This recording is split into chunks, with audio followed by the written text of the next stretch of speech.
Bismillahirrahmanirrahim. Assalamualaikum warahmatullahi wabarakatuh. Pemirsa gapai kemuliaan yang dirahmati Allah.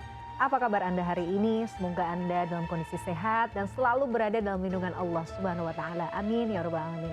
Alhamdulillahirabbil alamin. Senang sekali hari ini saya Meladia Rahma kembali hadir menjumpai Anda dalam program kesayangan kita Gapai Kemuliaan. Selama 45 menit ke depan, insya Allah kita akan membahas masalah seputar fikih, adab maupun tauhid dalam kehidupan sehari-hari yang tidak jarang mungkin banyak dari kita yang masih belum memahaminya. Dan seperti biasa saya tidak sendirian, hari ini sudah hadir bersama saya di studio. Ada gurunda kita semua, Kiai Haji Muhammad Faiz. Assalamualaikum Pak Kiai. Waalaikumsalam warahmatullahi wabarakatuh. Sehat Pak Kiai? Alhamdulillah baik. Ini Pak Kiai makin sibuk tapi kami berterima kasih karena di tengah kesibukan masih menyempatkan diri untuk berbagi ilmu dengan kami semua. Dan selalu senang kalau hadir ke Gapai Kemuliaan karena ada perasaan seperti dulu saya di pesantren. Masya Allah. Mudah-mudahan acara ini bisa terus istiqomah untuk niatan pengajian. Di tengah gempuran kanan kiri ya Pak Kiai ya. Cara dakwah yang berbeda-beda, kita perlu untuk menjaga tradisi tetapi juga tidak kemudian menutup dengan perkembangan metode dakwah hari ini. Masya Allah, luar biasa. Dan pemirsa juga harus follow Instagram kita juga di Gapai Kemuliaan. Ada potongan-potongan dakwah dari Kiai Haris juga yang mungkin bisa disimak, yang bisa diputar kapan aja sesuai dengan mungkin yang dibutuhkan oleh pemirsa ya Pak Kiai ya. Masya Allah. Sebelum kita bahas Pak Kiai, tema kita hari ini, saya juga ingin mengingatkan bagi Anda pemirsa yang juga memiliki pertanyaan, Anda bisa menyampaikan pertanyaan Anda. Berupa video boleh, mau hanya sekedar pertanyaan berupa teks, silahkan dikirim melalui nomor WhatsApp yang tertera di layar kaca. Baik, Pak Kiai, tema kita kali ini salah satu tema favorit sebenarnya. Karena ternyata ketika kita share juga di media sosial, banyak juga respon terkait waris. Nah ini menarik, tapi nanti kita akan bahas berdasarkan case by case ya.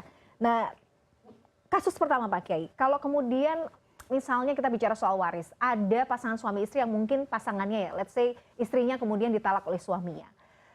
Apakah ketika suaminya meninggal, si istri ini yang sudah ditalak tadi masih berhak untuk mendapatkan warisan? Seperti apa Pak Kiai? Secara umum, hukum waris itu para pemirsa, itu karena ada ikatan darah kekerabatan atau yang terjadi dengan ikatan pernikahan. Oleh karena itu, kalau pertanyaannya sesimpel ini, kalau istri sudah dicerai oleh suami, maka dia sudah bukan lagi istrinya. Kalau sudah bukan lagi pasangannya, maka dia tidak masuk tuh pada kriteria az-zauju, suami kalau laki-laki, dan az-zaujah kalau perempuan. Maka di sini dia tidak mendapatkan warisan. Pertanyaannya juga bisa dibalik, ya. Ketika sudah terjadi perceraian, istrinya orang kaya, punya harta yang memang milik istrinya, ya sang suami juga tidak mendapatkan harta warisan. Mengapa? Karena misakon ghalidhonya, ikatan kuat di antara mereka itu sudah dilepaskan. Sehingga masing-masing sudah bukan lagi suami dan istri. Hukum warisnya menjadi hilang dan tidak ada. Adakah kondisi-kondisi tertentu yang memungkinkan sebenarnya si istri masih, walaupun sudah ditalak suami, masih mendapatkan yang warisan? pertama, ketika istri itu ditolak roj'i. Jadi talak itu dalam Islam itu ada dua. Ada yang namanya talak roj'i, itu talak pertama sekali dan dua kali. Ada yang namanya tolak bain, itu yang tiga. Jadi kalau tolak roji'i itu suami menyatakan kamu saya cerai. Nah, kan tercerai nih, balik lagi di masa iddah, damai, dia kemudian jadi suami istri lagi, terus berantem lagi, cerai. Itu yang kedua. Ini namanya tolak roji'i. Semua istri yang masih dicerai oleh suaminya dengan tolak roji'i dan ada pada masa iddahnya, ya. Ini tentu kita sudah pernah bahas tentang iddah di sini, maka dia tetap mendapatkan warisan. Kalau dia ditalak dengan talak bain yang ketiga, walaupun masih dalam masa iddah, maka dia tidak mendapatkan warisan. Itu adalah kondisi suami dan istri ketika terjadi perceraian. Gitu. Ada satu kasus yang istri itu walaupun dicerai, itu tetap mendapatkan warisan. Gitu loh. Itu adalah istri yang dicerai oleh suami, suaminya dalam keadaan sakit yang berujung kepada kematian saat sakit ini tidak bisa diukur sudah bertahun-tahun, enggak. Misalnya ada sakit tertentu yang kondisinya kita perkirakan sedang drop, kemudian akan berakhir dengan kehilangan nyawa. kemudian dia menceraikan istrinya. Yang kita merasa kalau dia menceraikan ini karena ada persoalan dengan istrinya. Dendam, kesel, marah, dan dia ingin menghukum istrinya supaya tidak dapat warisan. Maka adanya tuhmah, tuduhan untuk menghilangkan warisan dari istrinya tersebut dengan niatan karena emosi, benci dan sebagainya, itu ulama mengatakan istri yang seperti ini walaupun sudah jatuh kata cerainya, dia tetap mendapatkan warisan. Gitu. Karena ada motif terselubung ada sebenarnya. Ada motif terselubung, gitu loh. Wah, luar biasa. Jadi, tapi memang pelik juga ya Pak Kiai untuk menilai motif itu. Iya, jadi gitu. cerainya tuh dianggap tidak sah gitu.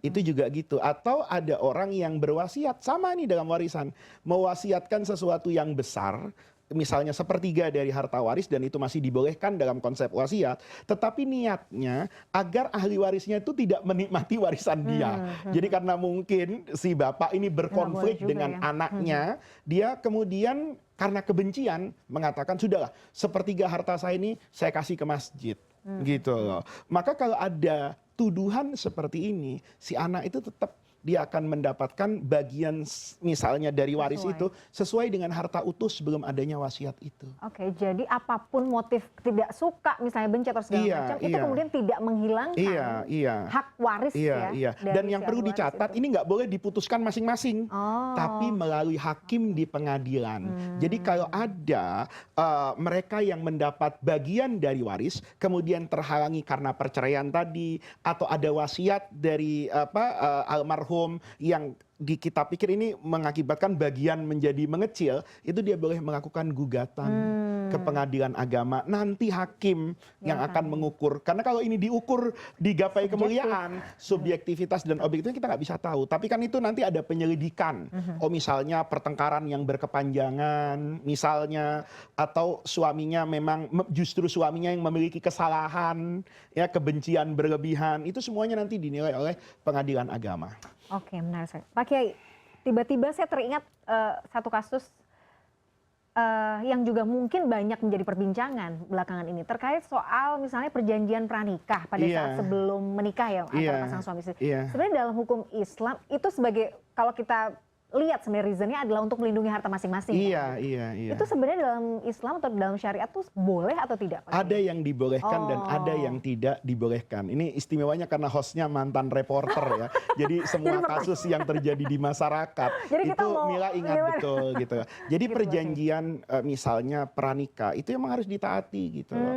Kalau misalnya itu tidak ada bertentangan dengan syariat Islam misalnya. Misalnya terkait dengan nafkah ya. Kalau misalnya suami melakukan perselingkuhan misalnya, perzinaan misalnya, maka saya tidak akan lagi bisa hidup dengan kamu, saya akan menggugat melalui pengadilan agama dan diperjanjikan nih rumah itu menjadi hak saya untuk kemudian anak-anaknya, kemudian untuk melindungi sesuatu yang boleh jadi hari ini korban perceraian itu kan kadang-kadang anak-anak. Dia kehilangan haknya, dinikmati oleh orang-orang yang boleh jadi ikut berhak tetapi tidak sebesar haknya anak. Nah, yang seperti ini dibolehkan gitu loh. Itu perjanjian apapun selama ada parameternya. Ya, jadi kalau saya boleh lebih contoh yang lain, mempersyaratkan tidak boleh dipoligami, gitu boleh. Itu boleh saja. Selama itu memang dibenarkan oleh agama. Artinya poligami itu dibolehkan oleh agama. Tetapi tidak agama menuntut bahwa semua istri itu harus menerima hal seperti itu. Kalau kemudian dia ada ketidaknyamanan, ada perasaan yang terluka, dia boleh. Tetapi kan melalui proses di pengadilan agama. Jadi perjanjian itu dibenarkan gitu loh. Kecuali perjanjian yang misalnya merubah-rubah. Kalau nanti suami saya meninggal, hak waris itu jatuh kepada istri misalnya dengan menafikan anak-anak misalnya. Atau menafikan bagian dari bapaknya. Bapaknya si yang meninggal, mertua. Kan ini sering mengatakan kalau misalnya ini sering kejadian kalau nggak ada anak nih. Pasangan suami istri kemudian hartanya banyak, begitu meninggal dianggap semua ke istri. Padahal enggak. Istri itu hanya 1/4 di situ bagiannya. Sementara yang 3/4 kalau bapak masih ada itu jadi asobah, diambil bapak. Nah, kalau kemudian diperjanjikan seperti itu tidak boleh. Karena ada syariat yang kemudian dilanggar. Ya, dilanggar gitu. Ini menarik nih bicara soal poligami juga nanti juga bisa kita bahas elaborasi di segmen berikutnya Pak Kiai. Tapi kita jeda dulu baik. pemirsa, jangan kemana-mana. Gapai Kemuliaan masih akan kembali setelah jeda yang satu ini, tetaplah bersama kami.